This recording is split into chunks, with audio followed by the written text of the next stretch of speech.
Good afternoon, everyone. Good afternoon. Good afternoon, everyone. How's everybody doing today? We're going to get started real nice and decent today. We're going to get started in a bit here. We're going to let a couple people come in today. And then we're going to go ahead and get started. A lot of things to cover today. A lot of things happening today. So, we're going to go ahead and give it a couple minutes for people to get in here. And then from there, we're going to go ahead and get started. How's everybody doing today?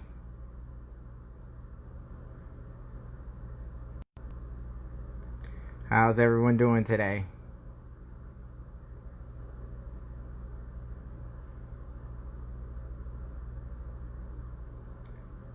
All right, so let's just give it a couple minutes and then we're going to go ahead and we're going to get started here. I'm excited about today's discussion. Very excited about today's discussion. I think this is going to be a good one. I think you guys are going to like this one. So I'm excited.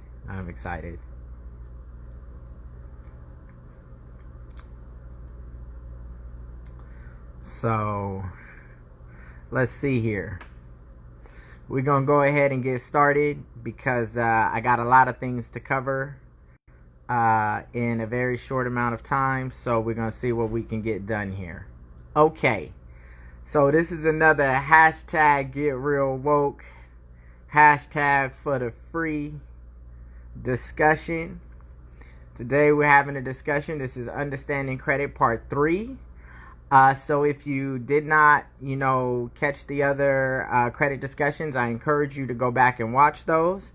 We're going to kind of pick up where we left off here. So the first thing I want to put out there is, we need to have a discussion on these free resources. So at the end of this class today, I'm going to turn on a link in my link tree that's going to give you the access to all of the documents you need to go through the step-by-step process that I'm going to go through today. Today's course is about how you get negative items off of your credit report. And so with that, I'm going to give free resources. I'm going to turn on a link. It's going to give you access to a folder, and you're going to be able to download those letters and use those letters in the way that I've instructed you to use them in this discussion that we're going to have today. Now, I'm not asking for a sign up. I'm not asking for an email address. I'm not asking for anything. You just simply click the link in my link tree, which is in my bio, and it's going to give you access to the documents. That's it. It's very straightforward. This is 100% for the free. Now, I wouldn't be surprised along the way here if you start seeing these documents floating around with the quote-unquote credit gurus, right? I wouldn't be shocked if, you start seeing that. So the fact of the matter is, you know where it came from. It is what it is. But the reality of the situation is, if you're foolish enough after today, if you're foolish enough to pay a credit repair expert guru for anything, that's on you. That's on you. Because today you're going to learn how to get stuff off your credit by yourself for free. Right? So you ain't got to pay them no more. Now, here is another thing.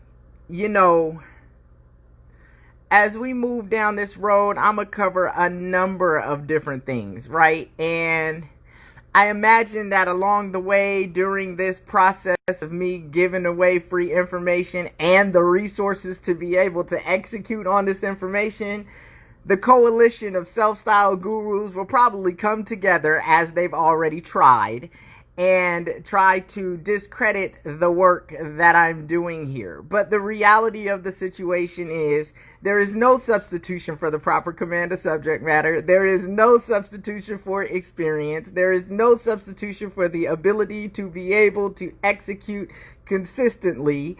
And so the reality is the work product will speak for itself. Who I am will speak for itself.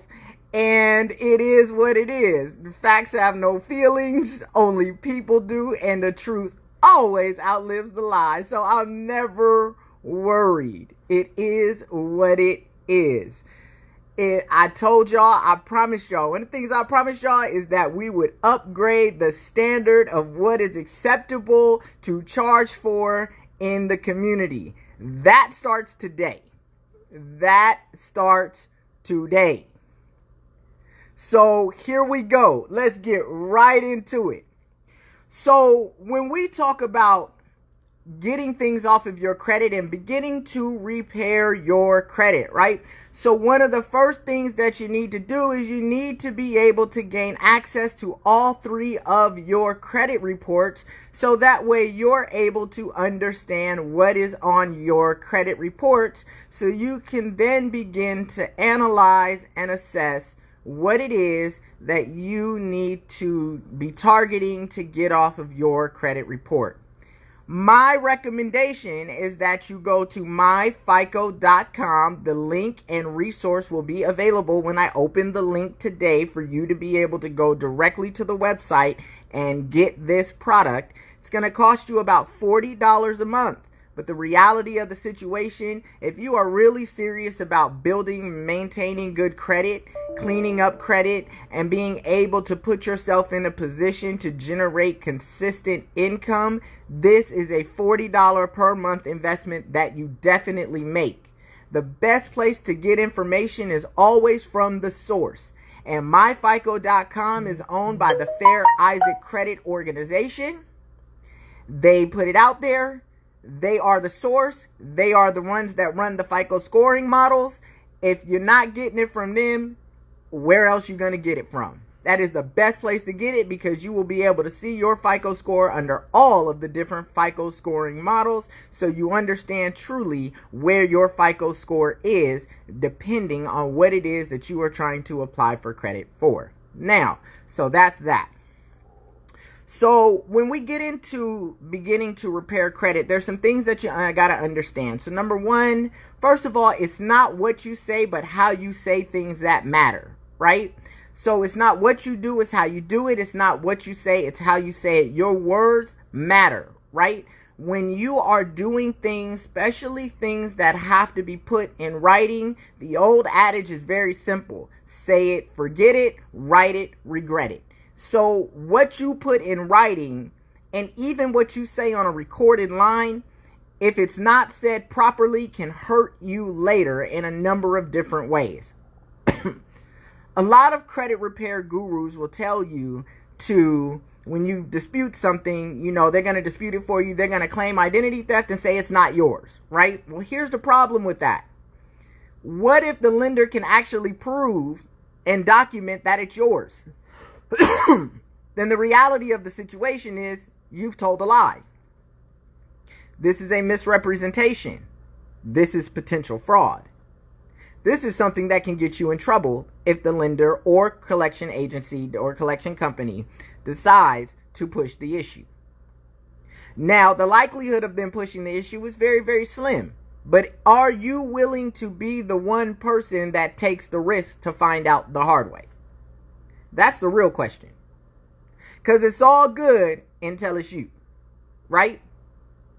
And 99 other people might have gotten away. 1,000 other people, 1,000,000 other people might have gotten away. But don't let you be the one person they make the example of. So it's not smart to say that it's not mine, right? Here's the thing. Here's the better word. I have no recollection. I don't remember. See, because I don't have recollection of the debt. That can mean a number of different things. You may remember the specific debt, but you may not remember what the interest is on that debt. You may not remember what the fees associated with that debt are. There are a lot of things not to remember, and odds are you really don't remember those things. So by saying I have no recollection of the debt, right? This is one of those things that when you say that, you're not saying it's yours or it isn't yours. You're just simply saying you have no recollection of the facts and circumstances and situations surrounding this loan. And so, because this collection account. And so because of that, you need the lender or the collection company to provide some details and clarity on this situation. You need them to make it make sense for you. So that way, right? You're going to be able to get them to do what they want to do in a way that doesn't get you in trouble, right? So the words are, and you'll see them in the documents that I've put together for you guys. The great news is, you're not going to have to write your letters yourself. You just have to populate your information into the letters that I've already prepared for you that I'm going to make available for you for free, right? So I've already done the hard part for you. All you have to do is populate your information in accordance with the instructions provided in each one of the letters, and you're going to be good to go. You can send them out. I've already used the word no recollection. I've already done it. So I've already selected the right word usage that you need to be using in each circumstance and situation to be able to get you through the situation. Now, so when we get into the dispute process, let us get into the dispute process because it is a step-by-step process. And when you follow the step-by-step process properly, right, magic happens. So let's talk about it.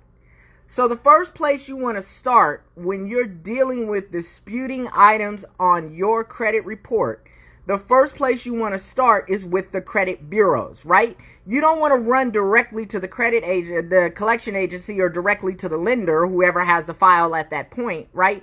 You don't need to run to them directly because the fact of the matter is you want to start with the credit bureaus first because oftentimes some stuff is going to fall off just from the credit bureau's inability to be able to verify the debt.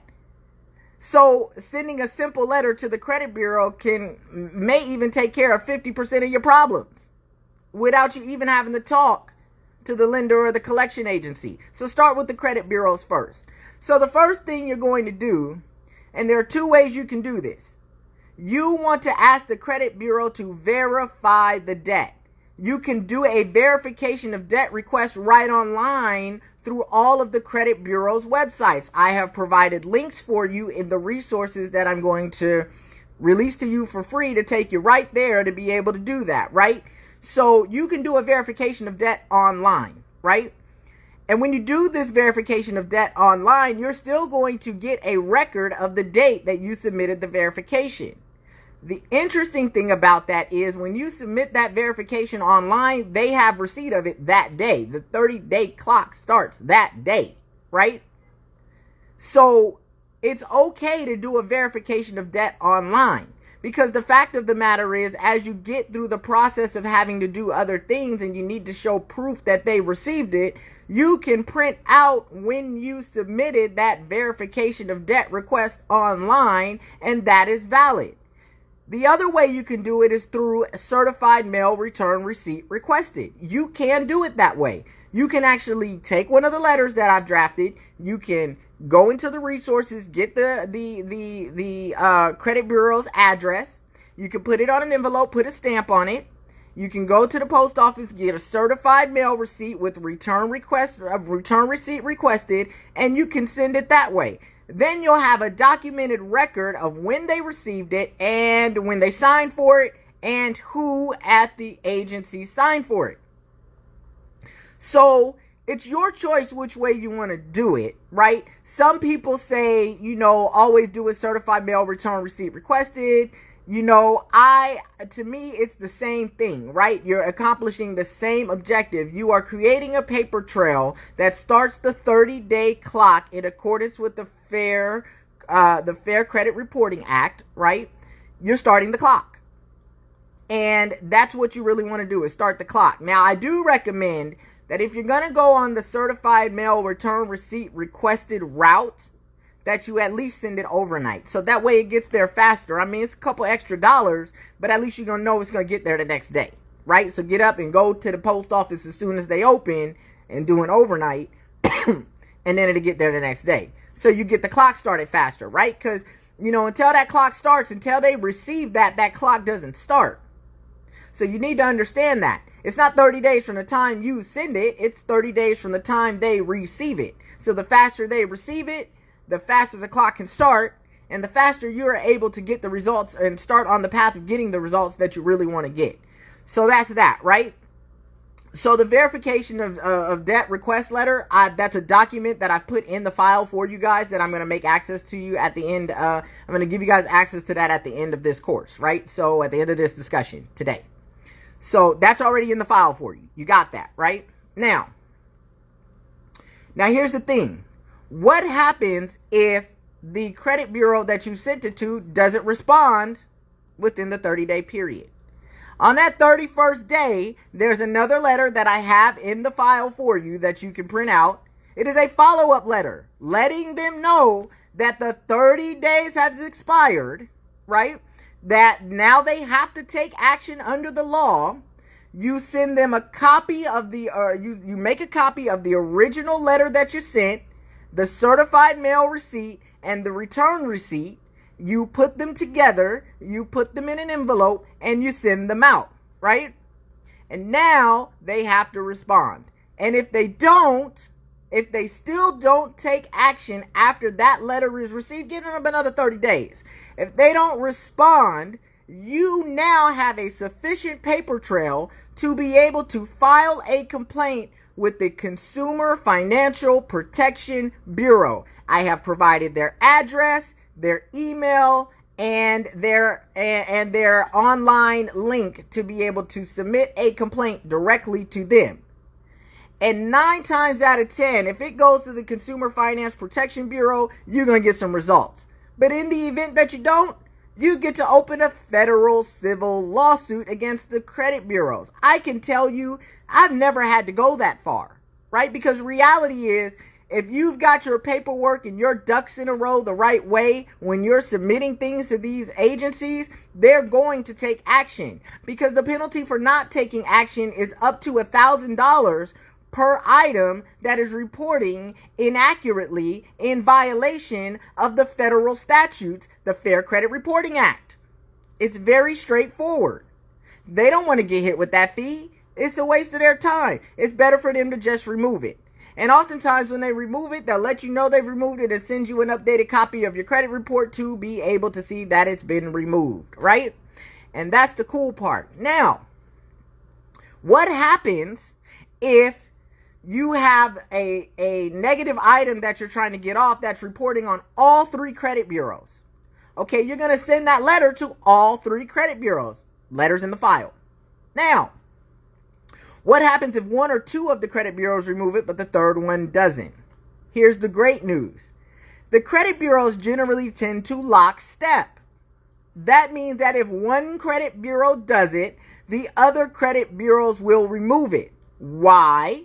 Because the fact of the matter that one credit bureau removed it and they're all subject to the same federal law, the Fair Credit Reporting Act, is enough to prove that there is enough question surrounding the validity of this debt that it is not worth getting into a back and forth match with the consumer. Once you have proven that one credit bureau has removed it, and you send a letter to the other bureaus with proof that it was removed. So that's the response from the credit bureau that did remove it. A copy of the credit report showing that it was removed, right? The updated copy of your credit report. And the letter that you sent to the other credit bureau, guess what happens?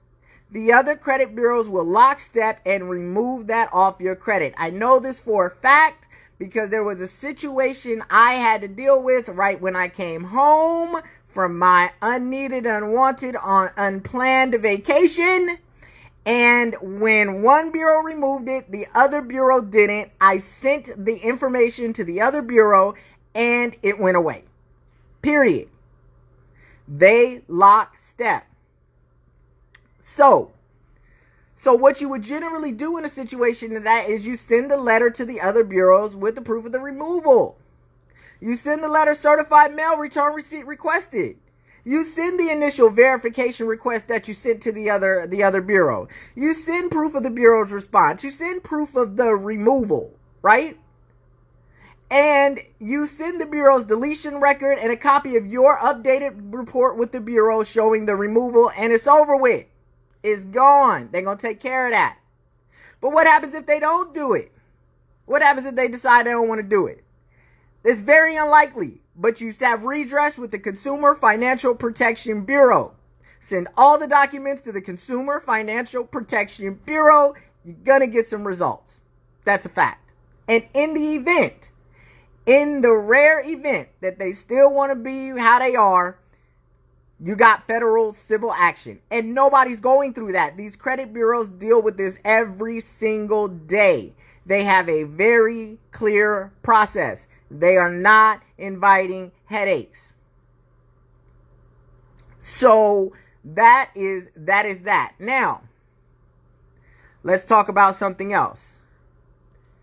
Now that we've dealt with the bureaus, right? So you've sent this information to the bureaus. You followed the step-by-step process that I'm giving you here, right? And you come back, some of the lenders, so what the credit bureau does when they ask for a verification, really honestly, all they're doing is sending an email to the collection agency or the lender and asking them, hey, this is being disputed by this consumer, this accountant, or this account number. Can you verify that this debt is theirs? All the lender or the collection agency has to do is say, yes, it's theirs, and that's good enough for verification with the credit reporting agency or the credit reporting bureau, and they will respond and tell you, we verified with the lender that this is your debt. But just because the lender says, yeah, it's yours, doesn't mean that they can validate the debt. And that's where we go into next. We're going to talk about debt validation, right? Because there's a difference between verification and validation. See, you going through the credit bureau at first is just some of these lenders or collection agencies simply are not going to respond. And simply because they don't respond, it's over with for them. It's quiet for them, right? So we get them out the way real quick.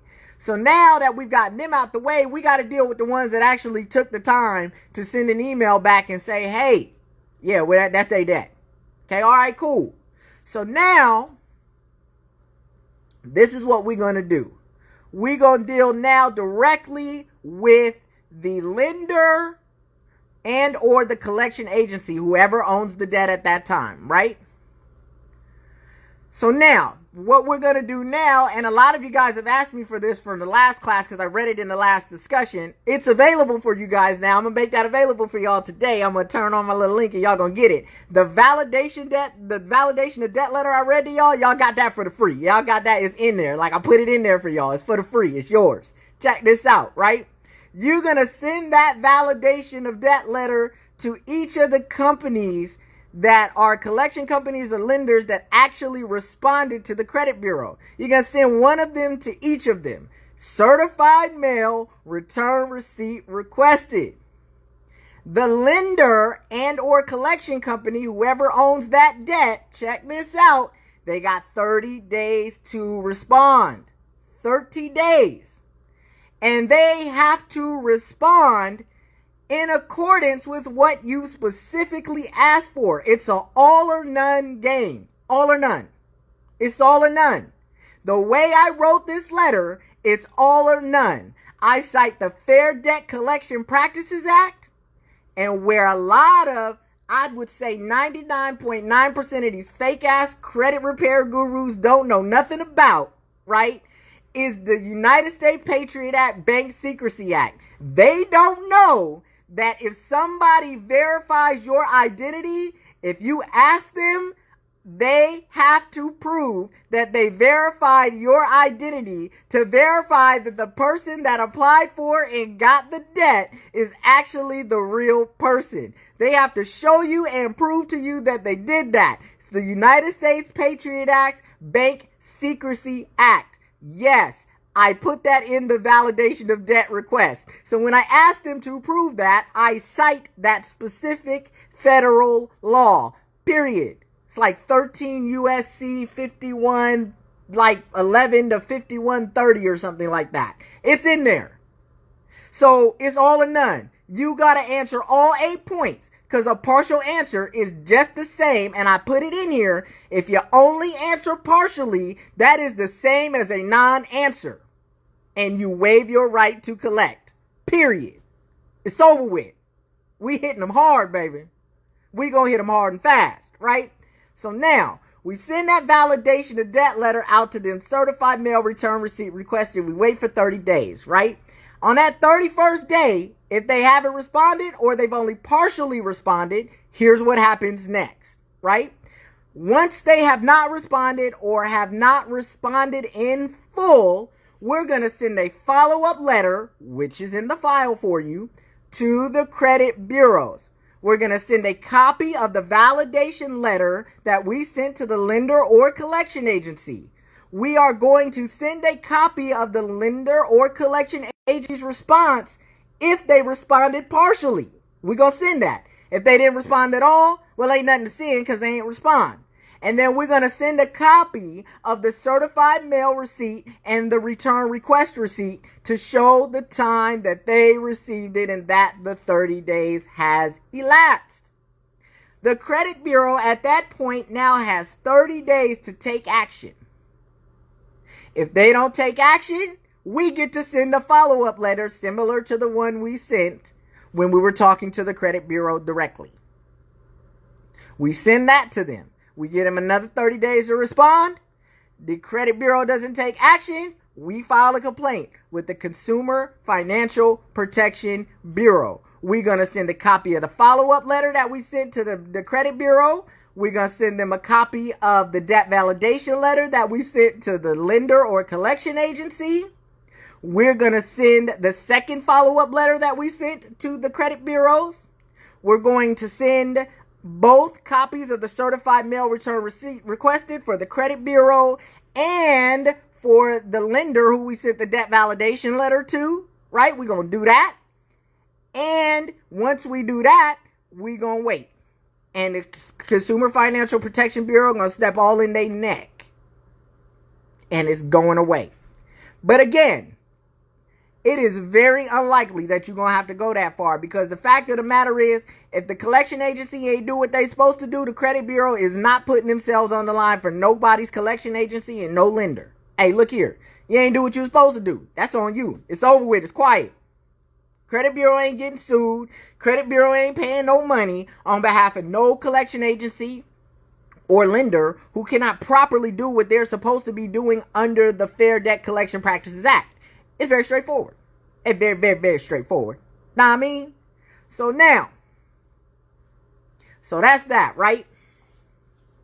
So when you follow this process this way, right, you're going to find that majority, I'd say 90% of your headaches, they're going to be over with.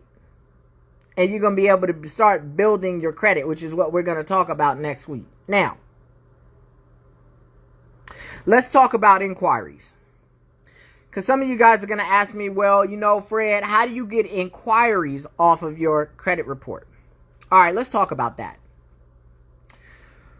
So there are hard inquiries and there are soft inquiries, and we discussed that in the last video. So please feel free to go back to the last video to refresh yourself on the difference between a hard inquiry and a soft inquiry. What we're talking about here is hard inquiries. Now, I'm going to be honest with you, right? And this is my opinion of the situation from experience, as you guys now know. I used to own an investment banking and advisory firm. So as someone who was a lender on the institutional side of finance, I think I'm pretty qualified to speak on this. So I could tell you, right, that from an inquiry standpoint, unless you got like damn 30, 40, 50 hard inquiries on there, under the FICO score 8 model and under the FICO score 9 model, and the FICO scoring 8 model is the most widely used model for weighting credit scores or FICO scores. It's really it has such a minimal impact. It's not a substantive enough impact for you to go through the headache of what you're going to have to go through to get the inquiry off. I did put an inquiry letter in the file for those that actually really want to go through that headache, but I don't see the value of it, because I can tell you this, like, once you get the bad collections and stuff off your credit report, you're in a position to build. And as you're building your credit, those inquiries become less and less and less and less a factor. In fact, if you have gotten all the negative things off your credit report, your credit report will show blank, blank, blank, blank, blank. Because it'll show 0. You will have no credit. Even if you have inquiries, they won't register on your credit if you have nothing to wait from an installment loan or revolving facility standpoint. That's just reality, right? So to me, it doesn't make sense, right? But, some people will want to do it so cool, I'm going to cover this process, but to me, it just doesn't make sense, because there's some risk inherent with this, and I want to talk to you about that. So first of all, under normal circumstances, an inquiry is only going to stay on your credit for 24 months, and then it's gone anyway. It falls off. But under the FICO scoring 8 model and the FICO scoring 9 model, right? So they only count the last 12 months of hard inquiries from the time you were last scored. So the reality of the situation, you're fighting to get something off that really probably doesn't hold much. It just doesn't hold the weight. It doesn't make sense. The juice just simply isn't worth the squeeze. But let's walk into it. So generally, right, and you can check this with Equifax, TransUnion, and Experian, you can send a letter. I put a letter in there. You can send that letter, but 9 times out of 10, they're going to respond and ask you for a police report, right? So because if you're removing an inquiry, you're saying that someone applied for something in your name, and you didn't authorize that. What you're essentially claiming here is identity theft. And so if you are a victim of identity theft, the next logical step is to file a police report. And the credit bureaus are going to want to see that police report, right? So now, let's say you actually did, right, apply for that, but you didn't get approved, you're frustrated, you see the hard inquiry on there, and you just want to get it off. Okay, if you go file a false police report, it's a crime. If you know you applied for something, you know it's an inquiry, you know it was you that did it, and you go file a police report, there is a likelihood, it may not be a big likelihood, but there is a possibility that once they do their investigation and once the police do their investigation and figure out that it was really you, that they can come back and charge you with filing a false police report. So you see where this is just not worth the headache if you actually physically really applied for this, right? Here's the other thing about filing identity theft with the police because when you file this kind of thing, right? When you're filing on an inquiry, it's essentially identity theft. That's what you're claiming to the collection agencies. So the IRS gets notified about that. And so, when you do that, so I was actually a victim of identity theft, and I actually had to go through this so I can tell you what happened, right? So what ended up happening now is if I want to file my taxes, right, I have to get what's called an identity protection pin from the IRS. So it is a requirement of me now, because I was a victim of identity theft, right? When I notified the credit bureaus of that situation, they automatically notified the IRS. And when they notified the IRS put something on my credit report.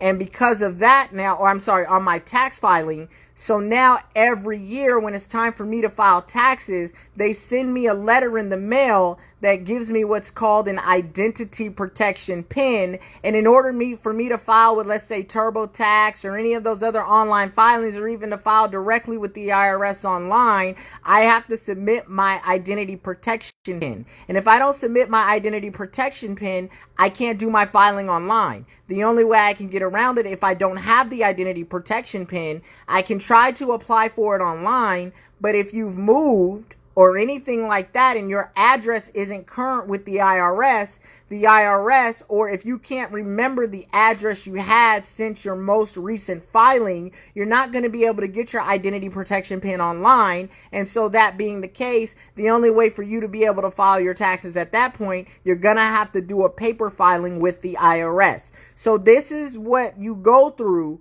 when you try to get these inquiries off and you start claiming things like identity theft. So you're going through a long drawn out process that's going to cause you a lot of headache and heartache later on if you know for a fact that it was really yours, right? Now, if you truly were a victim of identity theft and someone truly did apply for credit in your name and you see the hard inquiry, then it might be worth the headache. But if you know that you applied for that, it doesn't make sense for you to do that because, again, let's revisit, right? You're got to file a police report to claim that identity theft. If they actually launch an investigation and find out that you really applied, you've now filed a false report. That's a crime. That is a crime. And they can come after you for that. It's not worth it. So a lot of these fake ass credit bureau, credit repair experts that's telling you to do all of that stuff, they're not looking at the other side of this. They're not telling you what else can come from this. All the headaches and heartache you're going to go through, right? So, you know, be smart. It's not worth it because the inquiries don't play that much of a factor in your overall FICO score anyway for you to be going through all that headache and taking on that level of risk. It doesn't make sense. And one thing about it, y'all know how I always say, make it make sense. It's got to make sense. If it don't make sense, don't do it. And that doesn't make sense. Now, let's move on.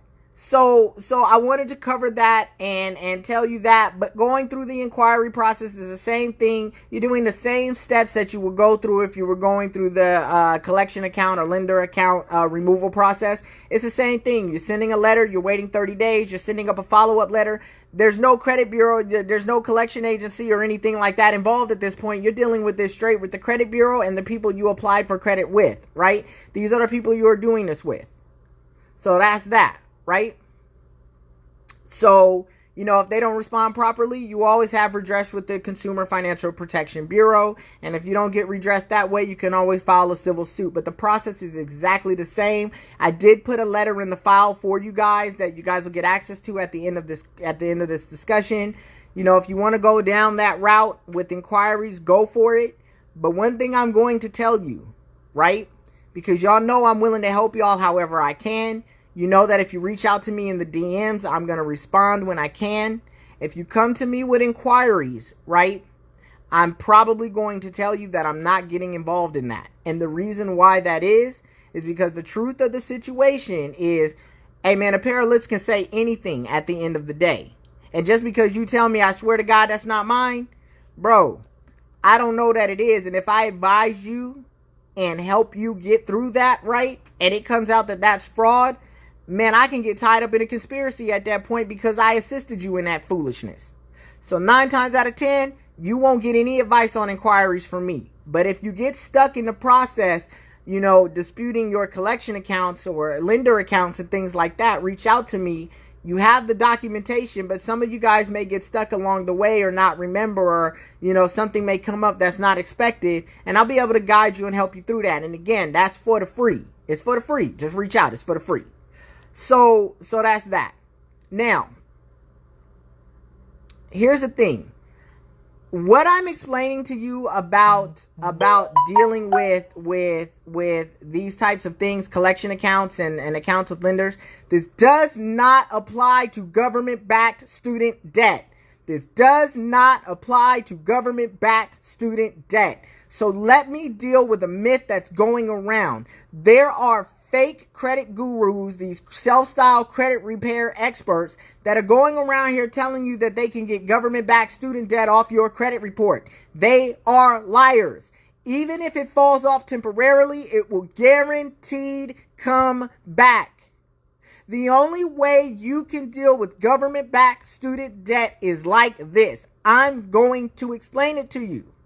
First of all, if your government-backed student debt is in collections, you need to go to studentaid.gov. I put the resource in the file for you.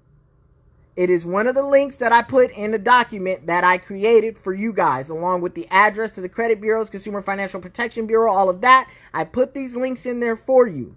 Listen, go to studentaid.gov, log into your studentaid.gov account, and reach out. You're going to see who your lender, your servicer is for your government-backed loan.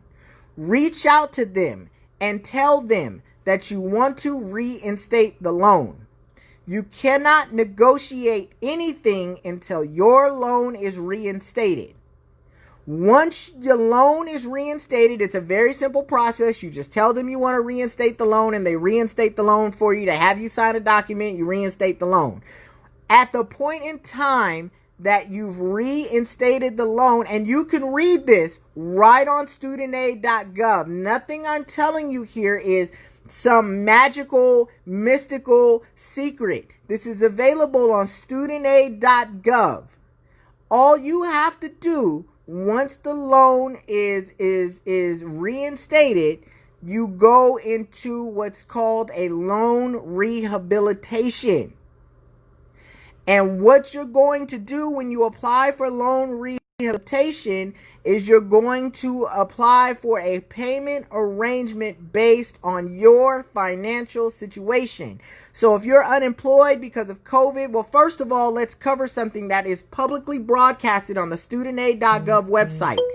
At this very point in time, they have suspended collections and payments on student debt until the end of the year. This is a good time to reinstate your debt and get involved in a rehabilitation program, because you won't even have to negotiate your payment arrangement until 2021. But once you do get to that point, what you're going to do is, if you are unemployed and you can show them that you're unemployed, they will give you a $5 a month payment arrangement. And here's the exciting thing.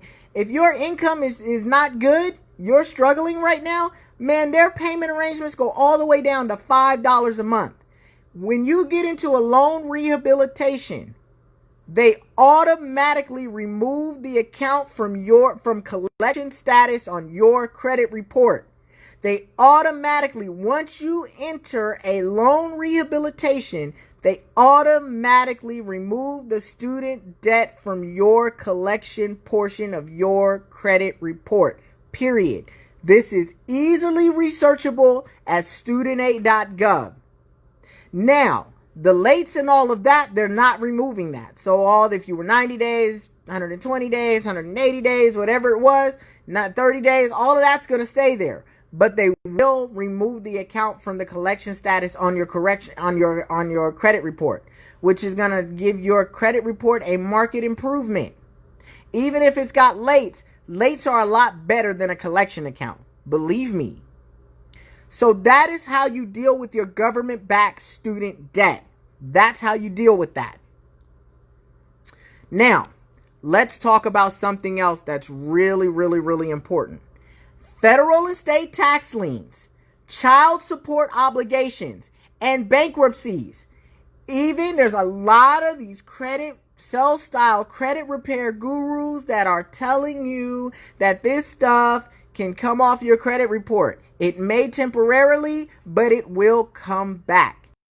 And here's the other thing. And this is why I can't stand these fake ass gurus running around here giving half-ass information because they're undereducated and have no Wall Street experience. Here we go. Here's what you need to know about lending. The whole purpose that you're fixing your credit and building your credit is to borrow something. You want to borrow some money for a car, a house, personal issues, whatever. You're trying to borrow money from a lender. Let me tell you something. Even if the credit guru is able to get your federal estate, child support, bankruptcy, and student debt off your credit report temporarily so you can hurry up and go apply for something, let me tell you the truth. So remember, I quoted the United States Patriot Act's Bank Secrecy Act. All lenders are required to conduct what's called KYC and AML, Know Your Client, and anti-money laundering. And what we get when we run your stuff, We don't just get a copy of your credit report, we get a copy of your background. We get a copy of anything that's in the news media about you. But most importantly for this discussion, if you have a federal or state judgment against you via a bankruptcy, child support obligation, federal and state tax liens, anything dealing with the government where there had to be a court filing, any UCC1s that are out there, any UCC1 lien obligations, we're going to see all of that. So even though it doesn't appear on your credit report, we are still going to see it. You cannot hide these things from the bank.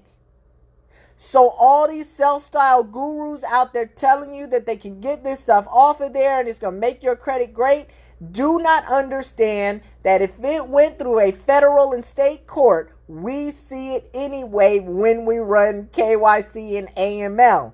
And when we see it, it gets forwarded to the underwriter and we discount and raise your riskiness based on those criteria that we have just discovered.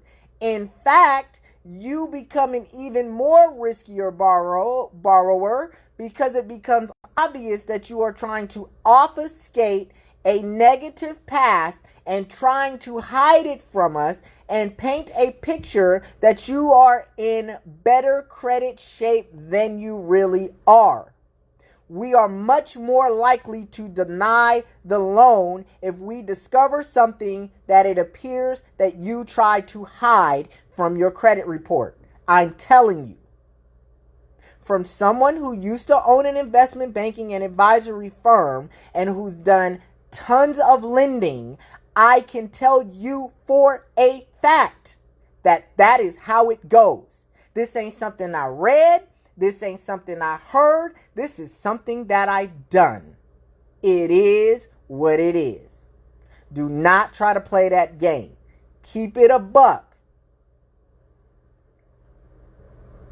This is how it works.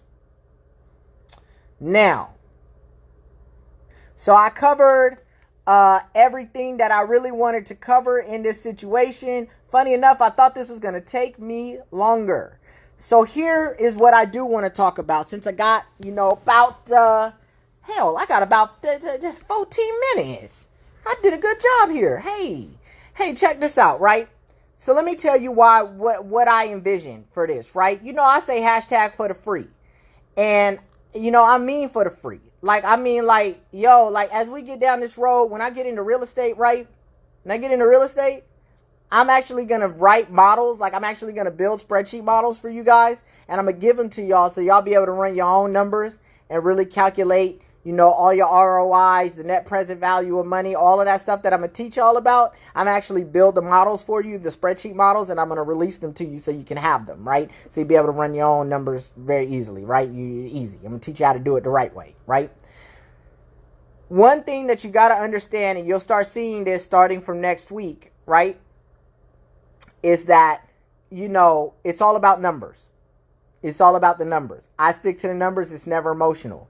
But what is my purpose of doing this? You live good by doing good. You pay it forward. What I imagine is going to happen as I continue to build my following, as I continue to do what I'm doing right here. A lot of you guys, from what I teach you guys, because first of all, I can guarantee you that there is nobody doing this for free that can teach you the level. There's people that most of the people charging can't teach you what I teach you at the level and depth that I teach it to you because they ain't never been on damn Wall Street. And remember, there's an old adage that says that that those that can't do oftentimes teach, right? That's reality. So, a lot of these people out here making money just trying to teach you something that they're not consistent at doing themselves. You know what I mean? So they trying to convince you, get you to give them money so they can get consistent money. I'm teaching y'all something that's subpar anyway. I got a problem with that. So that's why I do what I do for the free. But the goal is, after I teach y'all this stuff and y'all start generating money for yourselves on a very, very consistent basis, that you will pay it forward and give it back. What do I mean by that? So I'm in the process of developing a platform that allow people to come on, ask questions, have live chat discussions, etc., etc., etc. Here shortly, I'm going to be even more busier than I am right now. My hope is all of you wonderful people who I'm giving this to for free would be willing to join in and dedicate an hour a week, because you making money based on the stuff that I taught you, and donate your time to help somebody else learn in the same way I'm helping you learn. That's how you really uplift the community. That's how you really build the community, right? You pass knowledge off to one another and you elevate everybody with knowledge, experience, and execution ability for the free. You make money off of it and you teach somebody else how to eat the same way you eating for the free, because you got it for the free. You see what I'm saying? That's the goal here. The goal is to build change agents. People that really want to collectively come together and do something good for the community without having to pay for it, without having to, you know what I mean, like buy a course or do all of that.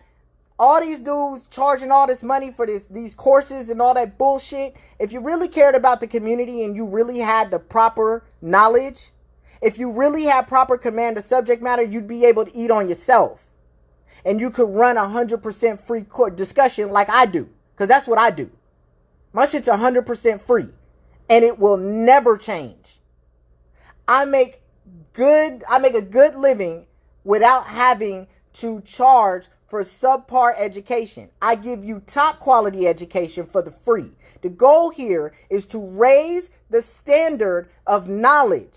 Raise the bar of what's acceptable to charge for. The goal here, I truly believe one man can make a difference. If they have the right knowledge, if they have the right execution ability, if they have the right experience, and if they have the right intentions.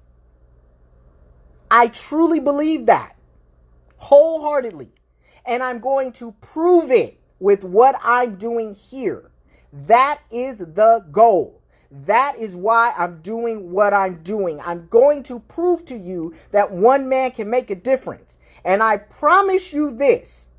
There are going to be a lot of people that come against me because I have a past. It's going to happen. They're going to try to drag up my past. They've already tried it. But one thing about it, you can't take what I know and what I can do. And it's easy to say whatever you want to say, but if you really care about the community, if you really trying to uplift the community, give what you got for free, because you're skilled enough to be able to go out there and eat on your own without having to charge exorbitant fees for classes. I had somebody post on my video that they could charge $2,000 for a course because they get results. What real results are you getting?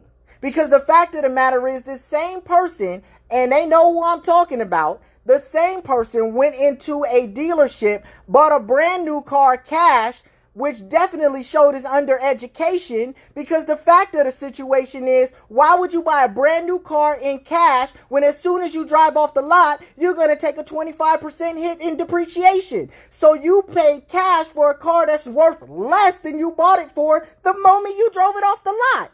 When all you had to do was lease it underneath an LLC, you could have written off the depreciation. You could have written off the lease payments, right? Now check this out. If it's a single member LLC, and don't worry, I'm going to teach y'all all about the different corporate structures and how they work, right? If it's a single member LLC, you could have passed it to your Schedule C on your 1040, offset your personal capital gains, and lowered your effective tax rate. That's the difference between having knowledge and being undereducated. And this is why I do what I do. Because these people are out here teaching basic, undereducated, subpar information, and their own houses are not together. They don't know what they're doing. They're making stupid money decisions. Even if you do make a little bit of money sporadically, because it won't be consistent, because they don't know. See, and that's the other thing. People that run off paying, it's either two things: that you don't know that you can write it off that way and do it under an LLC, or you're afraid because you know you're undereducated, so you're trying to hurry up and pay off something because you're not so sure that your money is going to remain consistent long term. A lot of these people is in it for the short term, trying to prove something in the short term. They have no concept of what it takes to build wealth in a long term game. They don't understand long-term foresight thinking. They don't have that skill set. Stop paying these people, because the fact of the matter is, anything they teach you, I'm going to teach you for the free, but better. Because I'm going to teach you how all sides of it work, not just one side. Because when you understand all sides of it and you can tie all the numbers together from all sides of it, and your corporate structure is set up the right way, you position yourself for lending and you position yourself to create consistent revenue streams. That's how this works. Now you have a predictable underlying cash flow. But again, a lot of people ain't going to like that, so they're going to try to come for me. But like I said for a while ago, I posted it on my story, and I'm going to say it in the video. Either you're going to get real knowledge or you're going to get real broke, because, baby, I'm going to break you. Because I'm giving it away for the free. Because I can afford to do that. See, when you have the knowledge and the resources, you can invest your time, your knowledge, your resources, your ability to be able, right, to come out there and give it for the free 100%. What I do ain't even in the black community. How about that? All I come into our community to do is give, not take. That's it. I give it. And I invest time and capital and resources to do that. But see, a lot of these people can't give it away 100% for the free, because they money not long enough to do that. They don't have enough capital resources to run a long-term free program. They can't do it 100% for the free. They just simply cannot afford it. Their whole livelihood is based on passing out subpar information. But I'm finna put a stop to that. Facts. Them days are over. Every week, I'm a cut up a new situation, and I'm gonna lay it out for the free. So anyway, y'all, you know, I said what I needed to say. I put it out there the way it is. I hope y'all learned something. I'm definitely saving this video. Y'all know that it's gonna hit my YouTube channel. So, you know, as always, like, subscribe, follow, and share this with people that you know can benefit from it, so more eyes can see this, so less eyes get taken advantage of, and more people get the opportunity to get the basic knowledge that they need for the free to be able to put themselves in a position to be able to grow their income. Let me give you some stats. The African American community has the lowest savings to income ratio in the United States.